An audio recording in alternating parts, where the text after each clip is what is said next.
Adelante, Dan. Ok, muchas gracias. Muy buenas tardes, maestra y compañeros del grupo 4M6 y presentes que nos acompañan. Es para mí un gusto darles la bienvenida al 12º encuentro de estudiantes de turismo. El día de hoy vamos a presentarles el tema de la mesa 4, el cual es disminución de la demanda de turismo educativo en el Museo Nacional de Historia, Castillo de Chapultepec, Ciudad de México, a consecuencia de la pandemia de COVID-19 y las estrategias de atracción implementadas durante los años 2019 y 2022.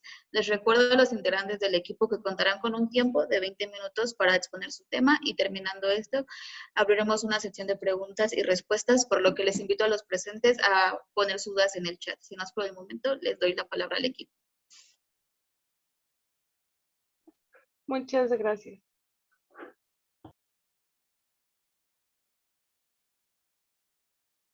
Aranza, ¿podrías compartir, por favor?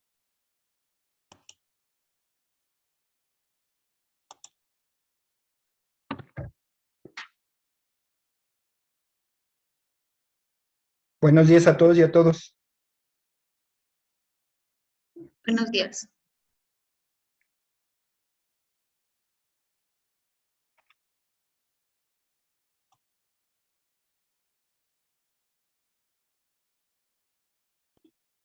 Bueno, a continuación presentaremos nuestros resultados. En cuestión del planteamiento, el turismo ha sido afectado significativamente por el COVID-19 y esto se ha hecho más notorio en lo que es los viajes, actividades culturales y visitas a recintos que se vieron restringidos, obstaculizando así el desarrollo de diversos tipos de turismo, como lo son en este caso el turismo educativo. De acuerdo a esto, el turismo educativo es algo de lo que no se habla mucho, pero no quiere decir que no se ponga en práctica y que su ejecución no requiera de características particulares. Durante muchos años, el gobierno y las instituciones académicas han desarrollado programas para emplear los museos como lugares que refuercen o complementen los aprendizajes adquiridos en el aula de clases y permitan la eficiencia en la enseñanza. Sin embargo, la pandemia frenó este desarrollo de dichos programas y no existe como tal una visión clara de cómo es que se reactivarán. Además, las estrategias de atracción, estas no han sido implementadas de la mejor forma para la promoción de este tipo de turismo, ya sea para el museo o para la atracción de estudiantes.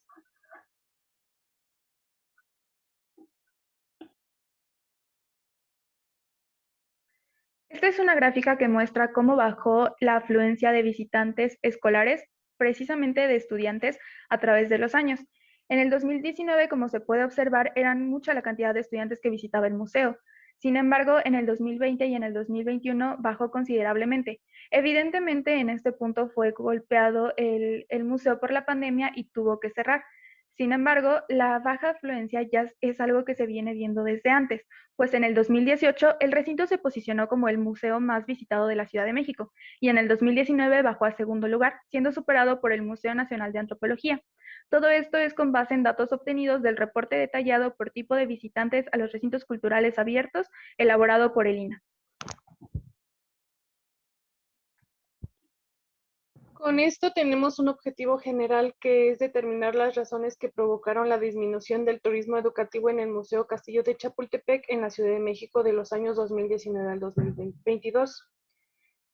Tenemos los objetivos específicos, que estos son identificar las causas y consecuencias de la disminución de la demanda en el turismo educativo en el Museo Castillo de Chapultepec, así como analizar la manera en la que las estrategias pasadas y actuales se vieron afectadas por la pandemia del COVID-19 con respecto a la baja demanda de las visitas escolares. Por último, se tiene que determinar cómo se logra emplear el turismo educativo dentro de dicho recinto.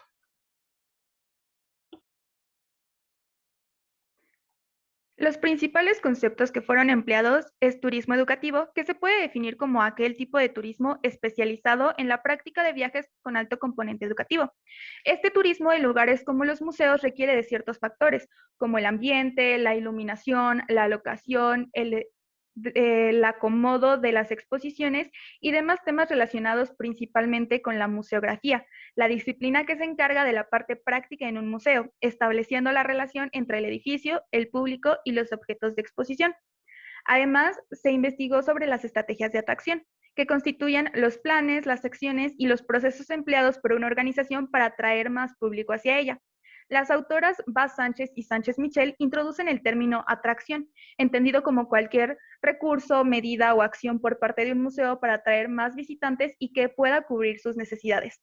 Sin embargo, estas estrategias enfocadas al turismo académico requieren de factores precisos, por lo que deben provocar en los turistas algo que los mueva, ya sea emocionalmente o algo que mueva su pensamiento, de manera que puedan vincularse con los objetos que están viendo en el museo y generar una experiencia, pues obtener información no es lo mismo a generar aprendizaje.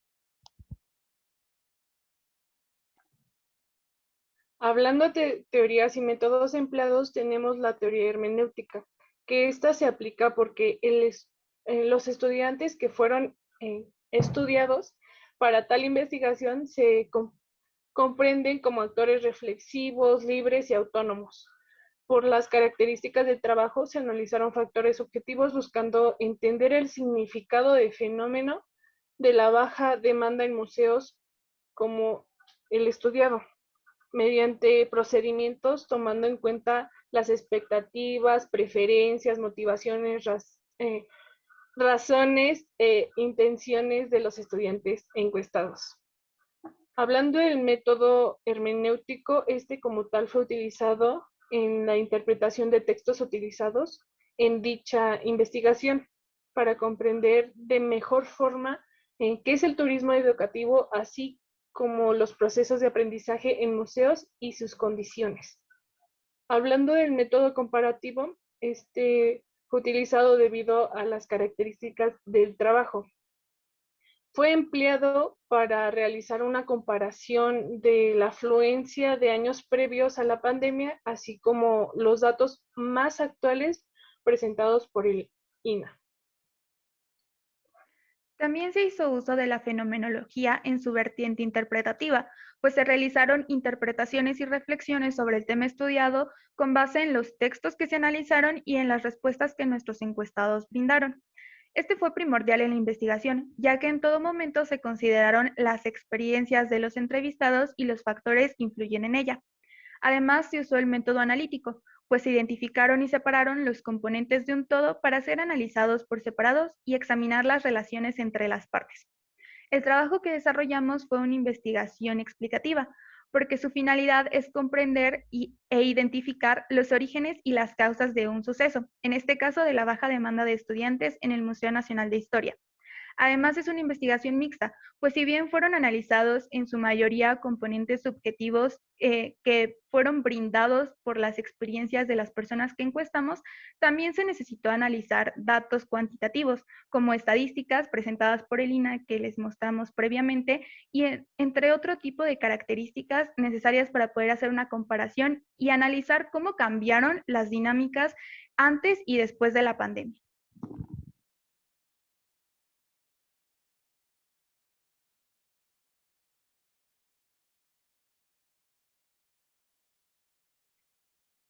Se emplearon técnicas como la observación participante y la aplicación de cuestionarios en el contexto analizado con el objetivo de descubrir las causas y las consecuencias de la baja demanda.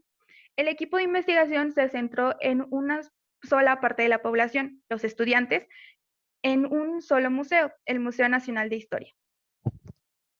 Para el análisis documental se obtuvo información de documentos como lo son tesis, artículos de internet, estudios de caso en museos nacionales y extranjeros, así como artículos de educación, entre otros más. En las encuestas se aplicó un cuestionario de forma virtual para recopilar datos relacionados a las preferencias personales de los estudiantes, consideraciones respecto al aprendizaje a museos y expectativas e intereses. En las entrevistas semiestructuradas fueron realizadas a estudiantes desde un nivel secundaria hasta el nivel superior, antes y después de la experiencia de recorrido guiado en el museo, con la que nos podíamos dar cuenta y nos dio un mejor panorama de las preferencias y formas de aprendizajes que presentaban dichos estudiantes. Bueno, nuestra población de estudio se conforma por estudiantes comprendidos entre el nivel básico y superior. El tipo de muestreo que realizamos fue el no probabilístico, pues todos nuestros encuestados cumplen con la característica de ser estudiantes que actualmente se encuentran cursando un nivel académico. Esta investigación desarrolló y aplicó, como ya mencionó mi compañera, una encuesta virtual a 78 estudiantes. Por lo tanto, los instrumentos que empleamos fueron plataformas de Internet como Google Forms y sobre todo diarios de campo, tanto individuales como grupales.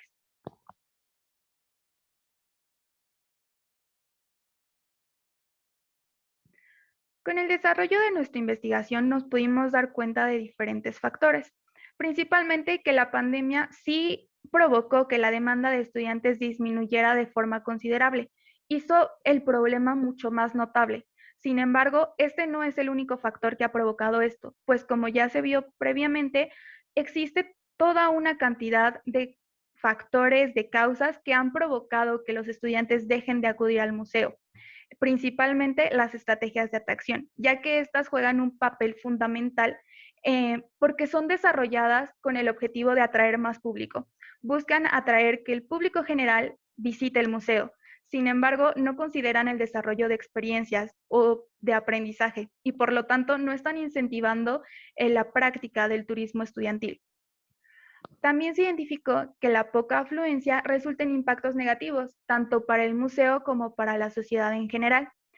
En cuestión del museo, pues implica recortes de personal, bajas de presupuesto, desinterés en la población y pues ha generado que los estudiantes creen una distancia entre ellos y el patrimonio cultural de su país. Además, también puede provocar la desinformación de acontecimientos históricos. Los principales factores personales y externos que propician la baja demanda se pueden enfocar en intereses, motivaciones, tiempo, la lejanía del museo, los costos, los gustos personales, la promoción que se le da al museo y los proyectos que son difundidos. Sin embargo, la pandemia hizo que influyera el que no se podían satisfacer las necesidades básicas. Es decir, cuando llegó la pandemia, las necesidades básicas como la salud no estaban cubiertas. Y eso hizo que no se pudiera ni siquiera pensar en cubrir las necesidades de ocio o de recreación. Por lo tanto, la baja demanda fue aún más presente. Sin embargo, como ya se mencionó, este no es el único factor que influye en esto. Además, es necesario mencionar que la mayoría de los encuestados no tenían conocimiento sobre las medidas de sanidad que son aplicadas en el museo, ni los cambios en las dinámicas generadas. Por lo tanto, es necesario también comprender que este tipo de medidas deben de ser consideradas en el museo en esta nueva normalidad, porque sí cambian las dinámicas que se dan, sí cambian las visitas, sí cambian la manera de aprendizaje y no están siendo tomadas en cuenta para el desarrollo de estrategias que atraigan estudiantes.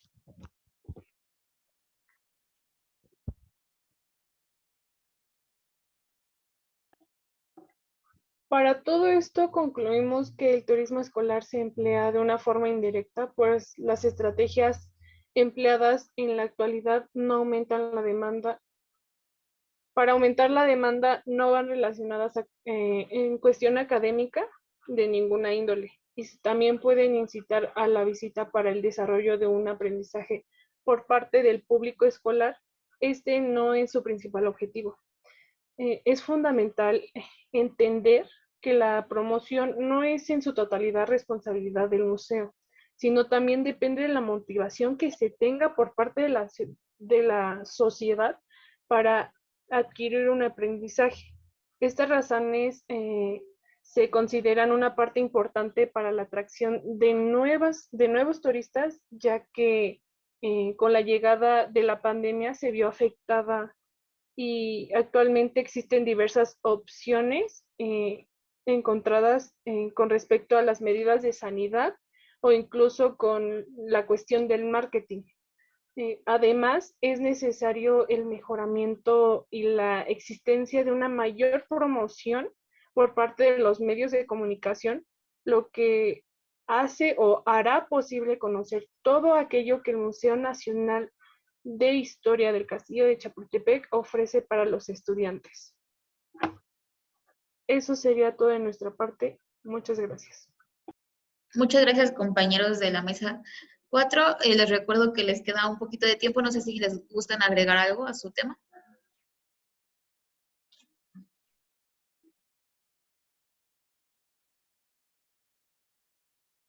¿No? Pues creo que no, muchas gracias. Si no, bueno, si tienen alguna pregunta, estamos encantadas de contestarla y creo que así podemos abarcar un poco más. Ok, muchas gracias. Entonces abrimos la sección de preguntas y respuestas.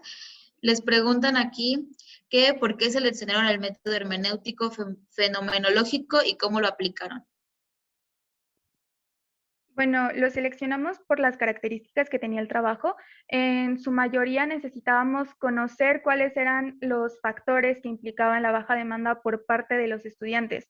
Necesitábamos entender lo que estaban experimentando e interpretarlo para poderlo incluir en nuestro trabajo, para poder hacer una reflexión del tema estudiado, porque pues los factores que influyen en esto son demasiados y de esta manera se podía, pues sí, interpretar un poco mejor y conjuntar con lo que decían los textos de otros expertos o estudios de caso de museos en el extranjero.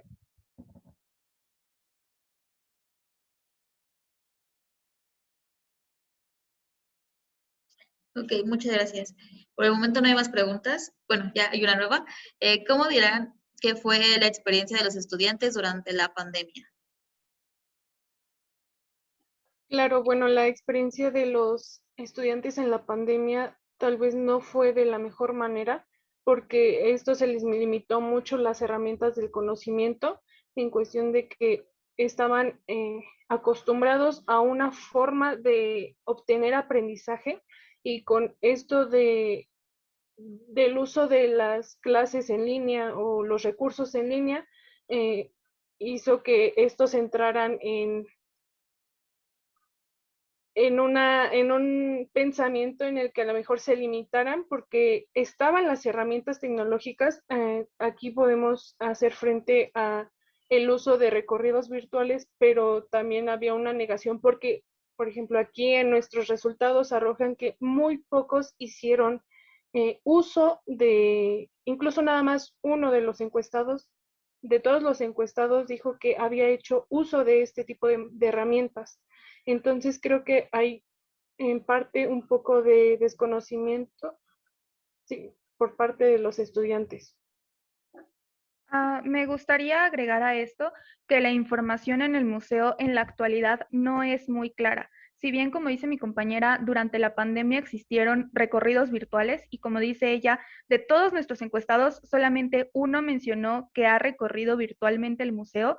Además, la información que presenta el museo en sus carteles no es bastante clara. Cuando nosotros visitamos el lugar, se nos dijo por medio de carteles informativos que no podíamos pasar más de cuatro personas juntas en un grupo. Sin embargo, esto no solamente no era respetado, sino que cuando decidimos hacer una visita guiada, perdón, que se le preguntó al museo, que se consultó con él, esta regla no aplicó. Entonces, los estudiantes también en este momento se encuentran un poco confundidos porque mientras las páginas del museo e internet están diciéndole unas cosas, en el museo se están aplicando otras. Entonces, esto también conlleva pues a preguntar si sí deben de ir, si no deben de ir, si deben de acudir o si hay algunas otras motivaciones que los hagan acudir, porque además dentro del museo los eventos en la actualidad son muy pocos e igual con la pandemia pues obviamente el museo cerró y todos los eventos y todas las estrategias de atracción y todo lo empleado es fuera del museo. Dentro del museo la promoción sigue siendo muy poca.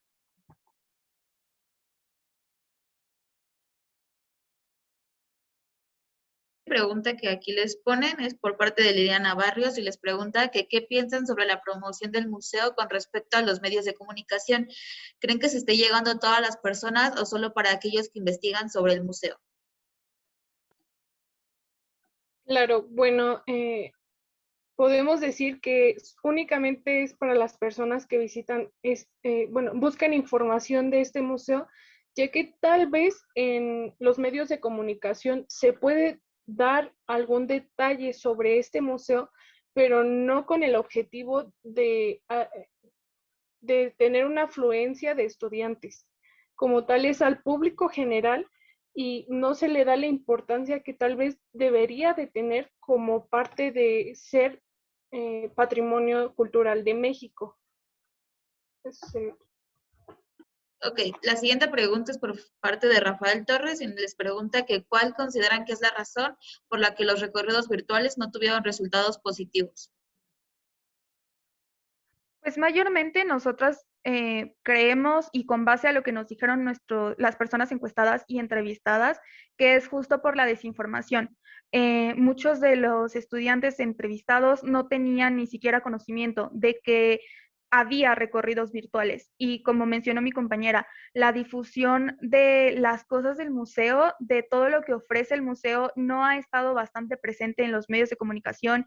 Y usualmente cuando vemos cosas acerca del museo en las redes sociales, en, no sé, en lugares en donde los estudiantes pueden obtener información, todo es más en referencia a lo estético, a que el museo presenta una estética bonita, a que sirve para tomarse fotos, a que sí tiene salas que representan o que son parte de la historia de México, pero todo va a, vean qué bonitos los murales del museo, vean qué bonita vista se ve desde el museo. Y obviamente esto es cierto, obviamente el museo presenta una calidad estética impresionante, pero no es todo. De manera general, la difusión va mucho a la parte estética y no a la parte educativa y no a la parte de los conocimientos o el acervo cultural que tiene. Entonces, yo creo que es esto, en lo virtual, al de cierta manera quitarle la parte estética, porque sí la mostraban, pero pues lo virtual se centraba más en las salas, pues el interés era mucho menos. Y aunado con que la difusión se centra más a lo estético, pues esto tampoco ayudó a incentivar a los estudiantes a tomar el recorrido virtual. Muchas gracias. Antes de pasar a la siguiente pregunta, le invito al público a realizar sus preguntas en el chat y quiero invitar al profesor Balcazar a ver si no quiere comentar algo. Bueno, la siguiente pregunta es, ¿consideran que las medidas de sanidad empleadas por el museo son lo suficientemente adecuadas para recibir a grupos de estudiantes? Bueno, considerando que estamos en pandemia, tal vez en la cuestión de solo dar gel, tomar temperatura y el uso obligatorio del cubrebocas es alguna de las, en este caso, acciones que se tienen para el control de no tener más contagios dentro de este recinto. Pero quiero recalcar que en este caso se tuvo un recorrido guiado con las personas entrevistadas, pero arrojaron resultados de que el uso de la mascarilla interrumpía un poco la comunicación, el poder entender la información que se les estaba explicando sobre las salas. Esto intervenía porque era ponerle atención al guía que casi no lo puedo escuchar o ponerme a ver otra cosa como tipo lo que había mencionado mi compañera, los murales o objetos que llamen más la atención. Entonces, creo que en ese sentido, la medida de sanidad del cubrebocas impide un poco el poder aprender de una forma que a lo mejor a muchos se les facilita con un guía. Pero por lo demás, en las salas más concurridas se tenía un aforo máximo ya sea de 2 hasta 9 personas, pero esto no se cumplía, porque es obvio que al haber bastante afluencia de personas en un horario, no se va a tener esa medida como tal, porque si no tardarían demasiado en recorrerlo o ni siquiera tuviesen el interés de irlo a visitar. Muchas gracias. La siguiente pregunta es hecha por parte de Samuel Ortega y es, ¿qué posibles propuestas darían para la promoción de museos? ¿Cómo se podría generar un mayor interés en los mismos? Pues para la promoción creo que principalmente viene por parte de las instituciones gubernamentales. El gobierno tiene muchos programas en Chapultepec, tanto dentro del museo como fuera. Por ejemplo, el programa de visitas escolares de la SEP es un programa por parte del gobierno en donde se presenta información para que los profesores lleven a sus alumnos y ese tipo de prácticas ahorita no están siendo aplicadas. Entonces, considero que va más en relación a sí tomar en cuenta la pandemia, a, pues no sé, establecer que algo sucedió, que las medidas de sanidad están cambiando las dinámicas que se tienen y que se debe innovar con base en eso, porque pues creo que se ha visto que retirarlas no es una opción y que al menos en el futuro próximo no van a ser retiradas. Entonces, tomarlas, saber que sí están influyendo, que sí tienen algo que ver con la baja demanda e innovar en relación con esto. Leímos muchos artículos de otros museos, tanto nacionales como extranjeros, que estaban aplicando nuevos tipos de recorridos, nuevas funciones tecnológicas en su recorrido, que justamente eran tan novedosas y tan especiales que incentivaban la visita. Además, pues nos dimos cuenta en las encuestas que muchos de los estudiantes consideran que es necesario contratar un guía para que puedan tener un mayor aprendizaje, porque hace que estén más concentrados en las exhibiciones. Entonces, hay programas en donde se facilitan los guías, hay programas gratuitos de Chapultepec que permiten o que facilitan el encuentro con un guía para que pueda haber un recorrido. Sin embargo, estos requieren de una aplicación previa, requieren de como un proceso burocrático porque se deben de pedir por correo a cierta oficina, a cierto lugar. Entonces, que este tipo de visitas sean más fáciles, creemos que es algo que promovería su visita. Muchas gracias. Antes de pasar a la siguiente pregunta, le quiero dar la palabra al maestro Balcazar. Adelante, profesor. Cedo por el momento la pregunta al final, por favor. Ok, muchas gracias. Entonces, la siguiente pregunta es por parte de Mariana Secua. Les pregunta que cuáles creen que serían las opciones para incentivar el interés en los estudiantes hacia el museo, siendo en la parte cultural de aprendizaje y no por el interés de la apariencia que comentaban. Claro, bueno, considero que la difusión podría ser más hacia lo que son las redes sociales. Ok, no como forma estética o por parte de personas externas al museo, sino que se haga un plan como tal para poderlo difundir por medio de las redes sociales, con el motivo de también realizar distintos eventos en lo que es dentro del castillo, no como tal Chapultepec, porque como se ha mencionado, se realizan eventos fuera de Chapultepec, pero como tal no van con, puede que después de ese evento vayan, ok, está el castillo, voy a ir a ver qué hay ahí. Sin embargo, lo que ahorita se quiere es hacer eventos dentro de de este recinto. Igual tal vez no es tan viable por esta cuestión de la pandemia, pero considero que sería una buena forma de incentivarlo. Muchas gracias. Damos por finalizada la sección de preguntas y respuestas. Ahora quisiera darle la palabra al maestro Alejandro, por favor. Muy amable, gracias. Bueno, mire, primero que nada celebro este tipo de espacios. Sinceramente, son muy necesarios para que ustedes tengan la oportunidad de expresar no solamente lo que es la investigación, sino lo que sienten. Y en este sentido, pues felicito a los organizadores y felicito a todos los participantes. Aquí solamente me gustaría hacer una pregunta así un poquito más general y va en el sentido, si esta materia, la que les di Ismi y compañera, fue de carácter de investigación cualitativa, ¿qué experiencia les está dejando el tener una visión más humanista en la investigación y cómo la podrían estar aplicando en su carrera?